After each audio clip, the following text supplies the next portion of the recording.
This presentation took place at the 2025 PORCFEST Freedom Festival between June 16th and the 22nd.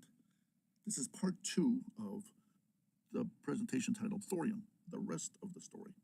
Here, we're going to take a look at a 7-year financial damage assessment report card of what has transpired since thorium disappeared. Now, the Chinese talked about how they entered the race and they beat us, but let's take a close look at what transpired. Again, recall China entered the race in 2011, 55 years after we started working on thorium. Now, the question might be, why are we still at the starting gate? What led to this as the Chinese came in? Well, it comes down to plans to sabotage the thorium molten salt reactor race really began right smack in the middle of World War II, and it continued well into the late 60s. We really had two teams battling. There was, on the left, you see the Thorium All-Star team comprised of a number of people during the war and after. And on the right, we had the people who were against the thorium molten salt reactors. And you'll find that they had a lot to do with the oil industry. Surprise, surprise. One of the first things they did was in 1944, they knocked off Vice President Henry Wallace, who was on top of thorium. They replaced him with Harry S. Truman. Then in 45, an opportune time that President Roosevelt suddenly died and Harry S. Truman took over. So they're slowly whittling down the Thorium All-Star team. Then they had to go after Jerry Voorhis, a vocal advocate for thorium. And if he got elected one more time, he would be the chairman of the new Joint Committee on Atomic Energy, and he let it be known he was going to obsolete oil with thorium molten salt reactors. To battle him, here is an actual Los Angeles advertisement. It says, "Wanted, desperate politician to do despicable things for cash. Apply in writing to Prescott Bush at Brown Brothers in Harriman." And the gentleman who answered that call was Lieutenant Commander Richard M. Nixon, later known as Tricky Dick. He was successful in bumping off Kid Atlas, as Jerry Voorhis was nicknamed, in 1946. Immediately upon doing that, they then went after the Atomic Energy Act of 46 to shut down as much conversation on thorium as possible as classified. And once they got that completed, then they initiated passage of the National Security Act of 1947, which was essentially to protect the guilty. And when Eugene Wigner, one of the people working on the thorium project with Alvin Weinberg, saw all this going on, he left Oak Ridge National Laboratories and went back to Princeton. He didn't want to have anything to do with the heavy politics going on. Then the Secret Patents Act of 1951 arose, which stated in U.S. Code 35-161 that no technology could be patented and commercialized that threatens oil, because it was deemed oil was a natural resource of the United States and was important to protect it under the National Security Act. And so under the National Security Act, they then attacked Robert Oppenheimer, who was an advocate for thorium and against deep state monopolies, strongly believed in the Constitution. They took away his clearance, and he was watched and spied on the rest of his life to make certain he did not step out of line.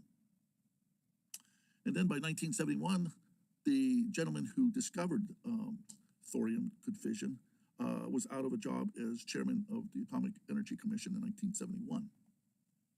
Finally, they got Alvin Weinberg out by 1973. He had to essentially, he was technically fired for trying to get information to the public on the dangers of another invention of his besides the molten salt reactor. It was the pressurized light water reactor. There were flaws in that, and he never planned on it to be used on land, only in naval operations. Once he was out, then Chester Holyfield and Richard Nixon and a few other congressmen who set up the EPA, they eventually had the EPA ban thorium and raw earth metals in '74. Anything that gave off even the slightest amount of radioactivity, they had the EPA ban them. So not only thorium, but raw earth metals were banned from processing in this country. Both would eventually go over to China. Once that was accomplished, the timely, as it says here, the timely deaths of two presidents, FDR and JFK in 1963, helped the powers that be to eventually eliminate GALT by 1969 and substitute the pressurized uranium nuclear reactors to eventually implode the industry by 1979. Once they got these passed, then Nixon was forced out of office in 1974. He had to resign. And Chester Holyfield, who had orchestrated all these attacks on thorium while being the chairman of the Joint Committee on Atomic Energy, he was told to retire and return to the clothing industry, which he came from. So, what did this all result in? Whereas inexpensive GALT technology would have likely lowered the national cost of energy from 6 to 4% versus the gross national product between 1973 and 2024, foreign oil dependency with the rise of OPEC led to an average cost of 8% versus the gross national product. This also contributed to 6 recessions between 1973 and 2006 alone. The difference between 4 and 6% of the gross national product amounts to over $40 trillion, which exceeds America's present national deficit between 74 and 2024. How did $100 trillion of market thorium and rare earth metals end up in China? The EPA, as I said earlier, was created under Nixon in 1970 to eventually outlaw the processing of any material exhibiting radioactivity, no matter how slight. Even though thorium is less radioactive than potassium in the human body, EPA outlawed both thorium and other rare earth metals by 1974. Additional comments. In 2054 years after Ayn Rand scribbled, "Who is John Galt?" Ohio NASA physicist Kirk Sorensen discovered a thorium molten salt reactor abandoned behind a vaulted laboratory wall of one of the old Manhattan Project laboratories at Oak Ridge, Tennessee. Under the National Security Act of 1947, any knowledge of thorium and GALT technology could be hidden from the American public. So here's looking at oil prices over a period of time. Let's explore this graph on the next slide. We're going to enlarge it a bit. Here we go. Here's when thorium fissioned in 1942. Here's 1953, where Alvin Weinberg at Oak Ridge National Laboratories with the Gray Eagles built and successfully operated their first 150 kilowatt-hour GALT chemical reactor. Then, between 1964 and 1969, they built a 7,500 kilowatt GALT chemical reactor. And you can see where Alvin Weinberg is congratulating one of the engineers on 6,000 hours of consecutive operation of the thorium chemical reactor. They're almost thinking of going one phase further, just something a little larger, but they're almost ready to go to commercialization in 69, early 70.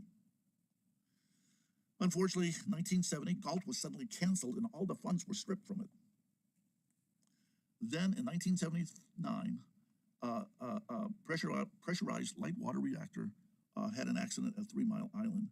It essentially implodes the nuclear industry. Oil prices explodes, OPEC rises. The day this accident occurred, 50 nuclear reactor sites for planning were canceled. What did Congressman Voorhees, Kid Atlas, envision for America in 1946 and President Kennedy in 1962 with the commercialization of GALT chemical reactors? If GALT chemical reactors had been introduced in the early 70s, where we see these spikes that occur immediately after the accident, this is what they envisioned. If GALT chemical reactors had been introduced by the early 70s, oil prices would have collapsed. Anytime oil capacity falls under 80%, it's almost a free fall downwards. It's when oil capacity or needs exceeds 80% that they can dictate the prices. As opposed to the U.S. experiencing a 50% reduction in energy costs, the oil industry increased revenues $1 trillion a year on average since the 1970s. OPEC would never have existed if the GALT chemical reactors had been allowed to go forward. How did the global elites benefit by bait and switch? By sabotaging and eliminating nuclear energy as a viable competitor to petroleum, the deep state raised the price of oil many times over. In the 1970s, the price of U.S. energy jumped from, as I said earlier, 6% of the gross national product to an average of 8% over the ensuing 50 years. Had GALT, or geothermal atmospheric liquefied thorium chemical reactors, been chosen, energy costs would have fallen, I had predicted, to 4% of the gross national product. Between the early 1970s through 2024, this increased U.S. energy costs more than the entire national debt. Since thorium spent fuel was not a viable material for a nuclear arms race, such a race might never have been launched. The deep state's defense industry achieved almost $9 trillion, that's with a T, $1 trillion in nuclear weapons buildup between the 1940s through the 1980s. And there's a graph that shows the buildup of not only ourselves, but of the Soviet Union also. Most of the 129 plus pressurized light water reactor facilities constructed between the mid-1950s through the early 1990s were secretly built, for the most part, by deep state operatives. If the average cost of its construction and operation for 60 years of a 1,000 megawatt plant is estimated at $4.9 billion, that's in present 1970 dollars. America spent around $548 billion over a 60-year period. Had GALT been selected for the same physical load, the costs and operating costs to the American economy would have been only $54 or $55 billion, essentially 10 times less. The deep state increased their profits with the pressurized light water reactors from $5.4 billion, which would have been what they would have made at 10% with the GALT chemical reactors, to $54.8 billion in profit, 10 times greater, because the technology they were installing was dangerous and 10 times more expensive. So the profit from the pressurized light water reactors alone would have paid for the entire GALT facilities construction and operations over that period of time. How did the global elites benefit by the bait and switch? The deep state companies provide the enriched uranium at prices of around $50,000 per kilogram. Thorium is running around $300 per kilogram. By selling 20% of the uranium to Russia, would they be able to significantly increase the costs of U-235 enrichment? The deep state likely will capture decommissioning costs of pressurized light water reactors too, at many billions of dollars per plant location. The swords of Damocles. If the deep state wishes to destroy the United States, take down the electric grid for more than 3 months. When backup generators run out of fuel, hundreds of Fukushima's events could occur all over the United States from lack of cooling. Full January 8th, 2008 article found under this link. Global elites used us, abused us, and dumped us. Patriots for Truth is where this article is. And it essentially details how plans have been made over at least a half a century that traders within our country were going to begin transferring technology and manufacturing over to China. And this started in the 70s under essentially Bush when he went over to China with Nixon. Now, why is this going on? Let's look at where we are today. We are the global reserve currency and have been for over 105 years. So why are things transferring over to China? All we have to do is look at history. As you see in the cartoon here, it says, those who don't study history are doomed to repeat it. Those who do study history are doomed to stand by helplessly while everyone else repeats it. There are people behind the scenes, it goes back centuries, that have repeatedly done a certain act that we're going to explain here.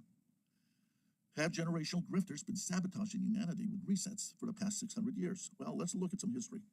Once Constantinople fell to Muslims in 1453, and they were aided by essentially bankers who provided long cannons to the Muslims to take down Constantinople, which was on an island. Then Portugal, between 1450 and 1530, became the global reserve currency. Then there was a point in time, Portuguese succession crisis, Liberian Union. The bankers come in, flooded with paper money, and eventually eat it out. There's a war. Then the global reserve currency was transferred to Spain.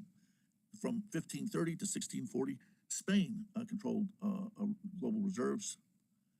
Dutch occupation, essentially wars and strife arises as the currency starts to fail there. There's a 30-year war.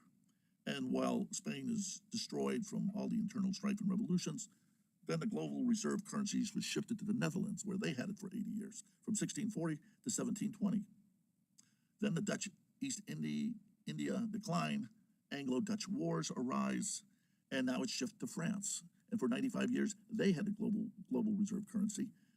But then it's just the same pattern. There's a French Revolution, Napoleonic Wars, and well, France is destroyed internally through revolutions and so forth, and monarchies are beheaded.